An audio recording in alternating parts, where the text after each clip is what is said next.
Hey, what's going on there, guys? I'm back here today with another deck tech for you. So today we are going to be taking a look at a modern deck, and it is Red Deck Wins. So basically with this deck, it's really straightforward.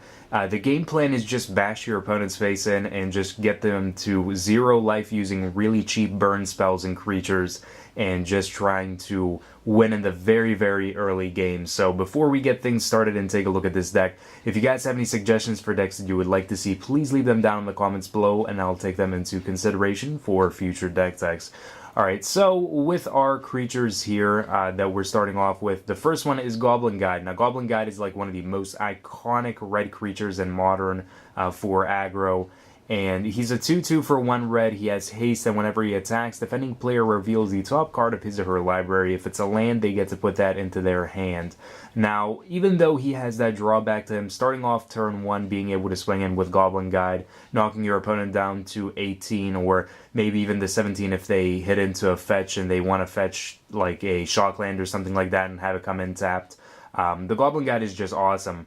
Just being able to start off with a nice 2 power creature on turn 1 with haste is just perfect for us. And if our opponent draws lands, like, sure, they get to draw a little bit, but ultimately our opponent is going to have a real tough time trying to slow us down.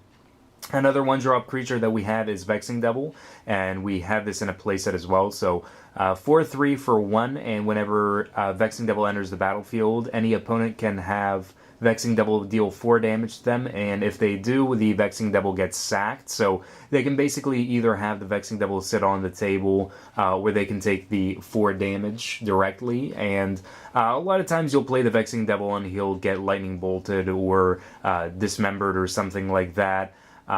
Especially if your opponent has the mana to pay for Dismember without paying the Phyrexian mana. But the Vexing Devil ultimately is really nice for the mana, just because it's either going to force your opponent to find a way to deal with him, or it's going to force them to take the life loss. So all around for the 1 mana, being able to deal 4 or have your opponent waste removal is pretty nice.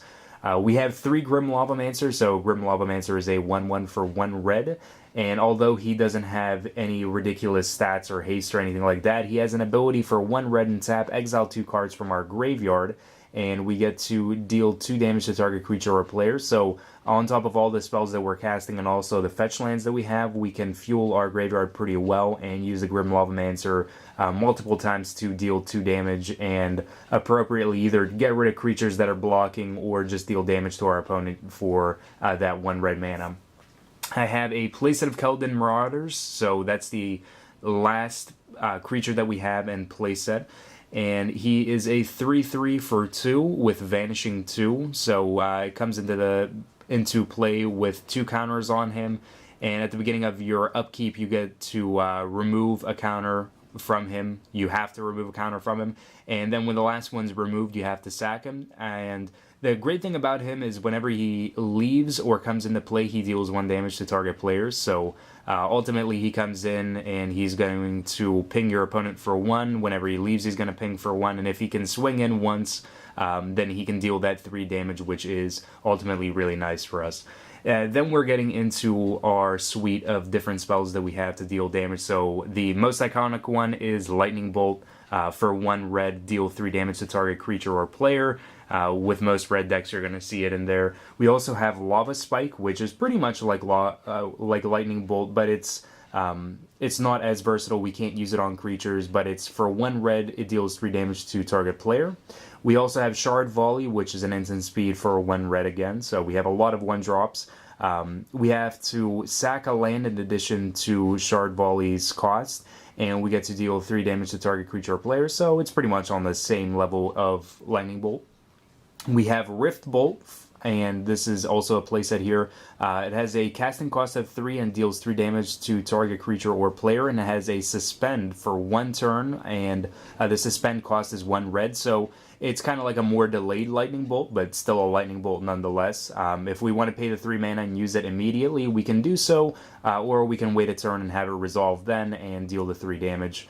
I also have 3 Seal of Fire, so I like to have these. Whenever Eggs was being played more, Seal of Fire was nice because whenever they would have their enchantments come back and their artifacts and everything come back, I would also have my Seal of Fire come back as well, so I could crack it, have it go to the grave, and then my seal would come back and I could use it over and over again, so it kind of put pressure on eggs. But Seal of Fire was still pretty good. It's an enchantment, and it's just 1 red. We keep it on the board, and we can sack it, and it deals 2 damage to target creature or player. It's pretty plain and simple. If I run into any players that are still like playing eggs, it's a decent thing to have in the board to play up against them.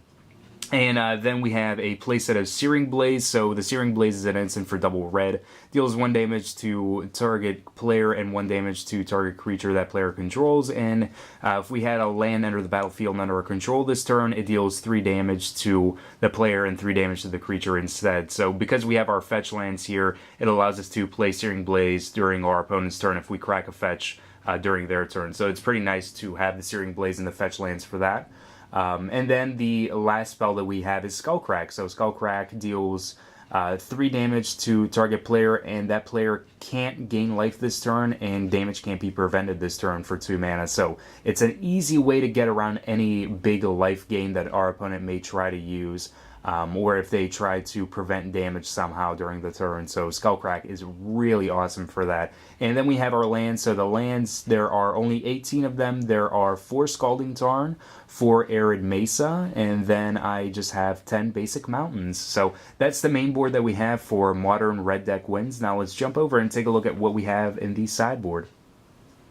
Alright, so for our sideboard here, the first card that we have is Smash the Smithereens, which is a instant speed card for 2 mana, and it's going to allow us to destroy target artifact, and Smash the Smithereens deals 3 damage to that artifact's controller. So this allows us to kind of play up against like things like Affinity or anything that's running a lot of artifacts where we can just start destroying them, and it's another cheap way to deal damage to them on top of being able to destroy artifacts that they may need. I also have a playset of Sudden Shock, which is a really awesome card to have in the sideboard. Sudden Shock has Split Second, and it's a 2-cost card, and it's going to deal 2 damage to target creature or player, which doesn't seem like it's very much for the mana that you're actually putting into it, but being able to have that Split Second could mean that you just play up against things like Infect, where your opponent can't buff up their creatures and survive any damage-based removal. You can also assure that, like, up against things like Fish, up against all the merfolk, if your opponent tries to sneak in creatures based on Aether Vial that could buff up the rest of them if they have like an Anthem effect, and then your damage-based removal is insufficient and it can't get rid of the creature that you're targeting. There's just a lot of different things like that where Sudden Shock just ends up being nice because of the Split Second, and it's really convenient to have it as a playset in the sideboard just for that. So I like having it for that, for any like conditional ways that your opponent may try to sneak out of having their creatures removed from the board based on just any of the damage-based removal that we have. Then I have Volcanic Fallout. So Volcanic Fallout is a 2-of, and it's a 3-cost card. It can't be countered, and it's going to deal 2 damage to each creature and each player. So it's kind of just a cheap way to rid the board of any small things. It's really annoying when your opponent is able to make a ton of creatures and you can't really get around them. So having Volcanic Fallout to just kind of have a minor board wipe is pretty nice, and it's an easy way just to get around the creature production that your opponent may have, especially like for things like life gain, like mono white life gain, any of the creatures that they may plop out there. We want to have Volcanic Fallout just to rid the board and not have to worry about things like that. I also have 2 Relic of Progenitus to deal with any graveyard interactions, also make Tarmogoyf kind of not really as big and bad, and something that we don't really have to worry about. But more than anything, it's just anything that's graveyard based. We don't want to give our opponent the benefit of being able to play off of their synergies with the graveyard, and we also get to draw off of it if we want to go and remove all graveyards from the game. So it's nice for that. And then the last card that I have 3 Blood Moons. Actually, was running Molten Rain before, and ended up, I just have one as a placeholder there. But the 3 Blood Moons, one of them I'm borrowing off of people in the meantime while I get a third one. The 3 Blood Moons are for any of the land-based decks, anything like Tron and also Scape Shift. I want to have Blood Moon for those matchups. And any of the matchups that are running like a lot of non-basic lands or like entirely non-basic lands and are just running colors that don't that are going to conflict if all of their lands are turned into mountains. So Blood Moon ends up being awesome for that. If you can catch anybody off guard and use Blood Moon towards your advantage, even if it's not like a entirely land-based deck, the Blood Moon can end up being really awesome for that. So that is the main board and the sideboard that I have here for Red Deck wins for Modern. Hopefully you guys enjoyed this deck. If you did, remember to like the video and subscribe to the channel for more Magic the Gathering videos. There is the entire deck list down in the description below where you guys can check it out and use it as a reference. Also, there are the playlists in the description below where I have all the previous decks that I've covered, and you guys can check that out and see all the different decks that I've covered in the previous episodes. And also be sure to follow me on Twitter at AdjumantSinajob. The tag is down in the description down below as well if you guys can't spell AdjumantSinajob, because I know some people will misspell it, so it's down there as well so you guys can check that out. But until next time, guys, have yourselves a wonderful, fun-filled Magic the Gathering day.